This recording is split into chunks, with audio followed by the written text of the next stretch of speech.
नमस्कार मित्रों, बहुत बहुत स्वागत है आप सभी का आपके अपने यूट्यूब चैनल आरजीएस में। और हमेशा की तरह आज भी हाजिर हैं डेली करंट अफेयर के प्रोग्राम की सीरीज में।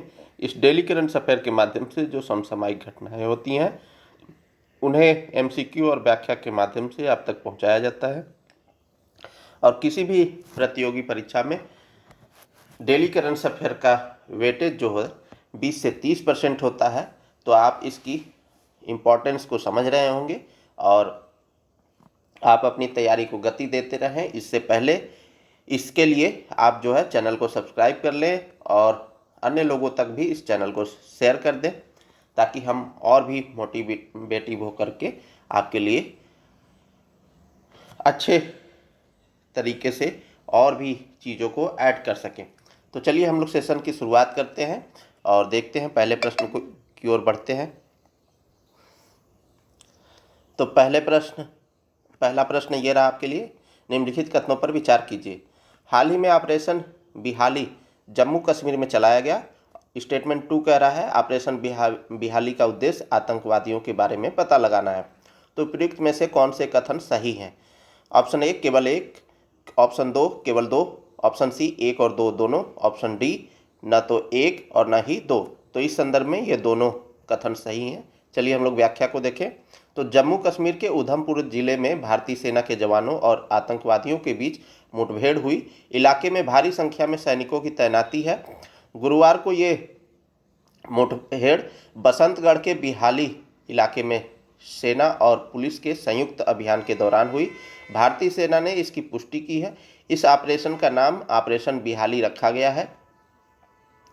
व्हाइट नाइट कोर ने social media platform x post में कहा कि खुफिया जानकारी के आधार पर भारतीय सेना और जम्मू कश्मीर ने बसंतगढ़ के बिहाली इलाके में एक संयुक्त अभियान शुरू किया। आतंकवादियों के बारे में पता चल गया है। ऑपरेशन अभी जारी है। अधिकारियों ने बताया कि जिले के बसंतगढ़ इलाके में संदिग्ध गतिविधि की सूचना मिली है। सेना ने सुबह इलाके की घेराबंदी करते हुए तलाशी अभियान चलाया है। इसी बीच सैनिकों पर गोलीबारी हुई, जिसका जवाब दिया गया और इससे मुठभेड़ शुरू हुई। मौके पर अतिरिक्त बल भेजा गया है। उधमपुर जिले के बिहाली इलाके में मुठभेड़ अप्रैल में पहलगाम में पर्यटकों पर हुए भयानक आतंकी हमले के करीब 2 महीने बाद हुई, जिसमें 26 लोग मारे गए। और यहीं नहीं, ये मुठभेड़ अमरनाथ यात्रा की शुरुआत से ठीक एक हफ्ते पहले हुई है। अमरनाथ यात्रा 3 जुलाई से शुरू होने वाली है, यानी कल शुरू हो गई है और पहला जत्था रवाना हो गया है जम्मू कश्मीर में। ठीक है, जम्मू कश्मीर से। तो यात्रा अवधि के दौरान आने वाले दिनों में बड़ी संख्या में तीर्थयात्रियों के अमरनाथ गुफा मंदिर में आने की उम्मीद है, जो 9 अगस्त को समाप्त होगी। वहीं अमरनाथ यात्रा के मद्देनज़र केंद्र शासित प्रदेश में सुरक्षा बलों को पहले से अलर्ट पर रखा गया है। यात्रा के रूट पर जगह जगह सैनिकों की तैनाती की गई है। तो जो आतंकवाद का मुद्दा है, ये क्या है? इंटरनल सिक्योरिटी के लिए एक थ्रेट है। ठीक है, तो ऐसे में हमें सतर्क रहने की ज़रूरत है और भारतीय सेनाओं ने ऑपरेशन बिहाली चलाया है। तो चलिए हम लोग अगले प्रश्न की ओर बढ़ें। तो हाल ही में शक्ति 2025 सैन्य अभ्यास किस देश में संपन्न हुआ? Option A France, option B Bharat, option C Germany, option D रूस। तो यह जो है फ्रांस में अभी संपन्न हुआ, इसलिए राइट आंसर हमारा ये हो जाता है। चलिए हम लोग देखते हैं व्याख्या को। तो शक्ति 2025 अभ्यास मुख्य विवरण की बात करें तो शक्ति अभ्यास 2025 का भारत और फ्रांस के बीच होने वाला 8वां संयुक्त सैन्य अभ्यास है। तो कौन सा संस्करण है? 8वां है। ठीक है, और अभ्यास 18 जून से 1 जुलाई 2025 तक फ्रांस के ला कावेलेरी में आयोजित किया गया। तो कहाँ पर आयोजित हुआ? फ्रांस के ला कावेलेरी में। आयोजन 13वीं French foreign legion demi brigade द्वारा किया गया। भारत की ओर से 90 सैनिकों का दल, जिसमें मुख्य रूप से जम्मू और कश्मीर राइफल्स के जवान शामिल थे। और उद्देश्य क्या था? तो आतंकवाद रोधी अभियानों में तालमेल और रणनीतिक साझेदारी को मजबूत करना। अभ्यास में लगभग 500 फ्रेंच सैनिक, 500 से अधिक बख्तरबंद और सामरिक वाहन, लड़ाकू विमान तथा फ्रांसीसी थल, वायु और नौसेना की इकाइयां शामिल रही हैं। यह अभ्यास जो है भारत और फ्रांस के बीच सैन्य इंटरऑपरेबिलिटी और संयुक्त अभियानों की तैयारी को बेहतर बनाता है। शक्ति अभ्यास भारत और फ्रांस में बारी बारी से हर साल आयोजित होता है। तो यह बारी बारी से आयोजित होता है, हर साल आयोजित होता है। चलिए अगले प्रश्न को देखें। तो भारतीय दल ने किस देश में आयोजित अंडर 23 और अंडर 17 एशियाई कुश्ती चैंपियनशिप 2025 में कुल 35 पदक जीते हैं? तो अंडर 23 भी था और अंडर 17 भी था, ठीक है, और इसमें कुल 35 पदक जीते हैं एशियाई कुश्ती चैंपियनशिप। तो यह हुआ कहाँ था, यही पूछ रहा है प्रश्न में। तो option A Singapore, option B Vietnam, option C Thailand और इनमें से कोई नहीं। तो यह जो है वियतनाम में आयोजित हुआ था। चलिए हम लोग व्याख्या को देखें। तो अंडर 23 एशियन रेसलिंग यानी भारत अंडर 20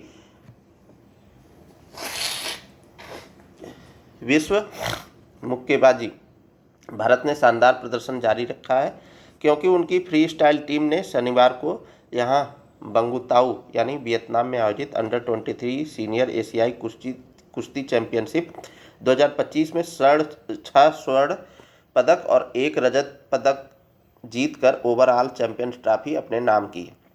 यह किसी भी एशियाई कुश्ती चैंपियनशिप में फ्री स्टाइल श्रेणी में भारत का अब तक का सर्वश्रेष्ठ प्रदर्शन है। 61 किलोग्राम में निखिल, 65 किलोग्राम में सुजीत और 74 किलोग्राम में जयदीप, चंद्रमोहन 79 किलोग्राम में, सचिन 92 किलोग्राम में और 97 किलोग्राम वर्ग में विक्की ने स्वर्ण पदक जीते हैं। 125 किलोग्राम भार वर्ग में जसपूरन सिंह ने रजत पदक जीता है। WFI के अध्यक्ष संजय कुमार सिंह ने शनिवार को एक बयान में कहा कि भारतीय फ्री स्टाइल टीम का मैट पर दबदबा ऐतिहासिक उपलब्धि है, जो अंतर्राष्ट्रीय कुश्ती में देश की बढ़ती ताकत को दर्शाता है। भारतीय कुश्ती महासंघ इस ऐतिहासिक सफलता को हासिल करने में युवा मामले और खेल मंत्रालय, भारत सरकार, भारतीय खेल प्राधिकरण और पूरे कुश्ती समुदाय के निरंतर समर्थन और मार्गदर्शन को स्वीकार करता है।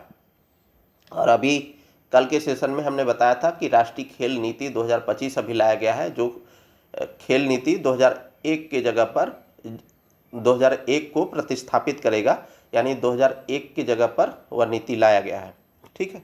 तो यह जो है पूरे कुश्ती समुदाय के निरंतर समर्थन और मार्गदर्शन को स्वीकार करता है। इससे पहले शुक्रवार को भारतीय अंडर 23 महिला पहलवानों ने अपने शानदार प्रदर्शन से देश को गौरवान्वित किया और कुल 10 पदक जीते हैं। कौशल और दृढ़ संकल्प के एक उल्लेखनीय प्रदर्शन में भारतीय महिला कुश्ती टीम ने सभी 10 भार वर्गों में पदक हासिल करते हुए चैंपियंस ट्रॉफी जीती, 4 स्वर्ण, 5 रजत और 1 कांस्य जीता है। चलिए अगले प्रश्न की ओर बढ़े। तो क्वाड एट सी ऑब्जर्वर मिशन किस घोषणा के अंतर्गत शुरू किया गया है? तो क्वाड देश आप लोगों को पता होगा, कौन कौन से देश हैं, आप लोग कमेंट बॉक्स में बताइए, ठीक है। तो इनकी जो है सी ऑब्जर्वर मिशन किस घोषणा के तहत शुरू की गई है? टोक्यो घोषणा के तहत, नई दिल्ली घोषणा के तहत, पैसिफिक ओशन घोषणा के तहत और विल्मिंगटन घोषणा के तहत।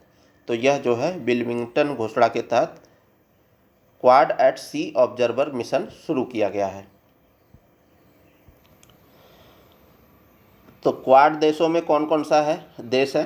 तो जो भारत है वो शामिल है, फिर उसके पूर्व में जापान है वो शामिल है, फिर ये ऑस्ट्रेलिया भी शामिल है और ये नॉर्थ अमेरिका जब आप देखेंगे, ठीक है, तो ये इस तरीके से, तो ये नॉर्थ अमेरिका भी जो है शामिल है। तो ये 4 देश मिल करके क्वाड देश बनाते हैं, ठीक है। चलिए हम लोग बात करें व्याख्या की। तो 30 जून 2025 को भारत, जापान, अमेरिका और ऑस्ट्रेलिया की तटरक्षक सेनाओं ने पहली बार क्वाड एट सी शिप ऑब्जर्वर मिशन लॉन्च किया है। यह पहल विल्मिंगटन डिक्लेरेशन के तहत शुरू किया गया है। प्रत्येक देश से 2 अधिकारी, जिनमें महिला अधिकारी भी शामिल हैं, अमेरिकी तटरक्षक पोत USCGC स्ट्रैटन पर सवार हुए हैं। यह पोत वर्तमान में गुआम की ओर यात्रा कर रहा है। यह मिशन क्वाड देशों के तटरक्षक बलों के बीच पहली क्रॉस एम्बार्केशन पहल है। रणनीतिक उद्देश्य और सहयोग की दिशा की बात करें तो उद्देश्य क्या है, तो इंडो पैसिफिक क्षेत्र में समुद्री सुरक्षा, संघीय तालमेल और ऑपरेशन समन्वय को बढ़ावा देना है। इस मिशन क्या है, तो मुक्त और समावेशी नियम आधारित इंडो पैसिफिक के लिए साझा प्रतिबद्धता को दर्शाता है। मिशन की अवधारणा सितंबर 2024 में आयोजित क्वाड लीडर्स समिट में प्रस्तुत की गई थी। भारत की भागीदारी इसमें समुद्री दृष्टिकोण यानी सागर क्षेत्र में सभी सुरक्षा और वृद्धि को मजबूती देती है। यह पहल भारत की इंडो पैसिफिक ओशियन इनिशिएटिव के तहत क्षमता निर्माण, मानवतावादी सहायता और समुद्री कानून के शासन को भी सहयोग करती है। चलिए अगले प्रश्न की ओर बढ़े। तो हारून ग्लोबल यूनिकॉर्न इंडेक्स 2025 में भारत को कौन सा स्थान मिला है, तो हारून ग्लोबल यूनिकॉर्न इंडेक्स 2025। तो ऑप्शन ए कह रहा है 8वां, ऑप्शन बी कह रहा है पहला, ऑप्शन सी कह रहा है तीसरा, ऑप्शन डी कह रहा है 10वां। तो यह जो है तीसरा स्थान पर है, भारत को स्थान मिला है। चलिए हम लोग बात करें तो वैश्विक यूनिकॉर्न ने 2025 में नए मुकाम को हासिल किया है। हारून ग्लोबल यूनिकॉर्न इंडेक्स 2025 के अनुसार अब रिकॉर्ड 1523 निजी स्वामित्व वाले स्टार्टअप हैं, जिनमें से प्रत्येक का मूल्य $1 बिलियन से अधिक है। तो जब किसी भी स्टार्टअप का मूल्य $1 बिलियन से अधिक हो जाता है तो उसे हम हारून ग्लोबल लिस्ट में शामिल किया जाता है और वह यूनिकॉर्न की श्रेणी में आता है, जो पिछले वर्ष से 70 की बढ़ोतरी है। ठीक है, कुल मिलाकर इन यूनिकॉर्न की कीमत $5.6 ट्रिलियन है। यूनिकॉर्न है क्या, तो यूनिकॉर्न को एक निजी स्वामित्व वाली स्टार्टअप कंपनी के रूप में डिफाइन किया जाता है जिसका मूल्यांकन $1 बिलियन से अधिक होता है। 2013 में अमेरिकी वेंचर कैपिटलिस्ट एलिन का गढ़ा गया यह शब्द ऐसे सफल कैपिटलिस्ट की असाधारण दुर्लभता और ऐसे हाई वैल्यूएशन प्राप्त करने के लिए आवश्यक कारणों के यूनिक कॉम्बिनेशन को दिखाता है। ये स्टार्टअप अब 52 देशों में फैले हुए हैं, जो 2019 से 120% की बढ़ोतरी है और 307 शहरों में काम करते हैं, जो भौगोलिक प्रसार में साल दर साल 160% की बढ़ोतरी को दिखाता है।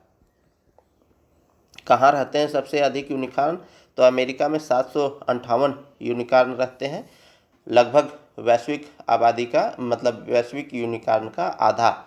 ठीक है, और 55 पिछले साल 55 नए यूनिकॉर्न जोड़े गए हैं अमेरिका में। यह दुनिया के 10 सबसे मूल्यवान यूनिकॉर्न में से 6 अमेरिका में स्थित हैं। सैन फ्रांसिस्को ने 199 यूनिकॉर्न के साथ unicorn capital of the world का खिताब बरकरार रखा है। तो unicorn capital of the world किसे बोलते हैं, सैन फ्रांसिस्को। ठीक है, ये भी अमेरिका में है। इसके बाद न्यूयॉर्क है जहां 142 यूनिकॉर्न है।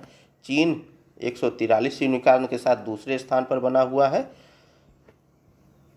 ग्लोबल यूनिकॉर्न इंडेक्स 2025 में भारत की रैंक क्या रही है, तो इसकी बात करें तो भारत बढ़ते वैश्विक महत्व को दिखाता है। हारून ग्लोबल यूनिकॉर्न इंडेक्स 2025 में कुल 64 यूनिकॉर्न के साथ तीसरे स्थान पर है। तो कुल भारत में 64 यूनिकॉर्न है। सबसे ज़्यादा यूनिकॉर्न वाले भारतीय शहरों में बेंगलुरु 7वें स्थान पर है, जबकि मुंबई 22वें और गुरुग्राम 27वें स्थान पर है। चलिए अब हम लोग अगले प्रश्न की ओर बढ़ें। मोस्ट इंपॉर्टेंट क्वेश्चन, साइट्स के संदर्भ में निम्नलिखित कथनों पर विचार करें और सही विकल्प का चयन करें। पहला स्टेटमेंट कह रहा है इस कन्वेंशन का विचार सबसे पहले 1963 में अंतर्राष्ट्रीय प्रकृति संरक्षण संघ IUCN की बैठक में आया था। यह 1975 में लागू हुआ और यह अपनी तरह का पहला वैश्विक समझौता था। साइट्स ट्रेड डाटाबेस, इसे साइट्स सचिवालय की ओर से UNEP का वर्ल्ड कंजर्वेशन मॉनिटरिंग सेंटर द्वारा संचालित किया जाता है। इसमें 185 देश या क्षेत्रीय आर्थिक संगठन शामिल हैं। भारत ने 1976 में इसकी अभिपुष्टि की थी। तो ये देखिए अभी क्यों चर्चा में है, तो अभी इस चर्चा में इसलिए है, इसके आने का कारण ये है कि इसके 50 वर्ष पूरे हो गए हैं, इसीलिए यह चर्चा में है। और यह 1975 में लागू हुआ था। इस संदर्भ में, साइट्स के संदर्भ में, इस प्रश्न के संदर्भ में ये तीनों स्टेटमेंट सही हैं, इसलिए राइट आंसर क्या हो जाएगा? उपर्युक्त सभी, ऑप्शन डी। चलिए हम लोग व्याख्या के देखें। तो साइट्स के बारे में बात करें तो उद्देश्य क्या है, तो यह सरकारों के बीच एक स्वैच्छिक अंतर्राष्ट्रीय समझौता है। क्या है? स्वैच्छिक है, अंतर्राष्ट्रीय समझौता है, जिसका उद्देश्य यह सुनिश्चित करना है कि वन्य जीवों और पादपों के नमूनों का अंतर्राष्ट्रीय व्यापार उन प्रजातियों के अस्तित्व के लिए खतरा न बने। यह लाइसेंसिंग प्रणाली के माध्यम से अंतर्राष्ट्रीय व्यापार पर कुछ नियंत्रण स्थापित करता है, जिसमें आयात, निर्यात, पुनः निर्यात आदि सभी शामिल हैं। तो यह फ्लोरा एंड फौना के आयात निर्यात पर प्रतिबंध लगाता है। सचिवालय की बात करें तो इसे संयुक्त राष्ट्र पर्यावरण कार्यक्रम UNEP द्वारा जिनेवा, स्विट्जरलैंड से संचालित किया जाता है। तो साइट्स का सचिवालय कहाँ पर है? जिनेवा, स्विट्जरलैंड में। ठीक है। और किसके द्वारा ये संचालित होता है? तो UNEP के द्वारा। संयुक्त राष्ट्र पर्यावरण कार्यक्रम साइट्स सचिवालय को वैज्ञानिक और तकनीकी सहयोग प्रदान करता है। साइट्स के 50 वर्ष अभी पूरे हुए हैं। वन्य जीवों और वनस्पतियों की संकटापन्न प्रजातियों के अंतर्राष्ट्रीय व्यापार पर कन्वेंशन, साइट्स का पूरा नाम है, कि 50 वर्ष पूरे हुए हैं। इस कन्वेंशन का विचार सबसे पहले 1963 में अंतर्राष्ट्रीय प्रकृति संरक्षण संघ IUCN की बैठक में आया था। यह 1975 में लागू हुआ और यह अपनी तरह का पहला वैश्विक समझौता था। पक्षकार देश की बात करें तो इसमें 185 देश या क्षेत्रीय आर्थिक संगठन शामिल हैं। भारत ने 1976 में इसकी अभिपुष्टि की थी। हालांकि साइट्स सभी पक्षकारों के लिए कानूनी रूप से बाध्यकारी है, लेकिन यह किसी देश के राष्ट्रीय कानूनों का स्थान नहीं लेता है, बल्कि प्रत्येक देश इसे अपने राष्ट्रीय कानूनों के जरिए लागू करता है। कॉन्फ्रेंस ऑफ पार्टीज, यानी जिसे हम शॉर्ट फॉर्म में COPs बोलते हैं, COP, तो यह साइट्स का निर्णय लेने वाला सर्वोच्च निकाय है। COP3 तीसरी बैठक 1981 में नई दिल्ली में आयोजित हुआ था। साइट्स ट्रेड डेटाबेस, इसे साइट्स सचिवालय की ओर से UNEP का वर्ल्ड कंजर्वेशन मॉनिटरिंग सेंटर संचालित करता है। साइट्स की प्रमुख पहलों की बात करें, जिसमें कौन कौन सी पहलों के माध्यम से यह फ्लोरा एंड फौना को बचाता है, तो साइट्स जो है 40,900 से अधिक प्रजातियों की सुरक्षा करता है, जिनमें 6610 जानवरों की प्रजातियां और 34,310 पादपों की प्रजातियां शामिल हैं। माइक कार्यक्रम चलाया गया है साइट्स द्वारा। तो यह कार्यक्रम 1997 में जिम्बाब्वे के हरारे में हुई 10वीं COP बैठक में पारित एक प्रस्ताव के तहत शुरू किया गया था। इसका उद्देश्य अफ्रीका और एशिया में हाथियों के अवैध शिकार की प्रवृत्तियों की निगरानी करना। यह साइट्स आधारित प्रणाली पर कार्य करता है। अन्य पहल की बात करें तो वन्यजीव अपराध से निपटने के लिए अंतर्राष्ट्रीय संघ यानी ICCWC 2010, sites tree species project 2024 आदि जो है प्रमुख पहल चालू किए गए। साइट्स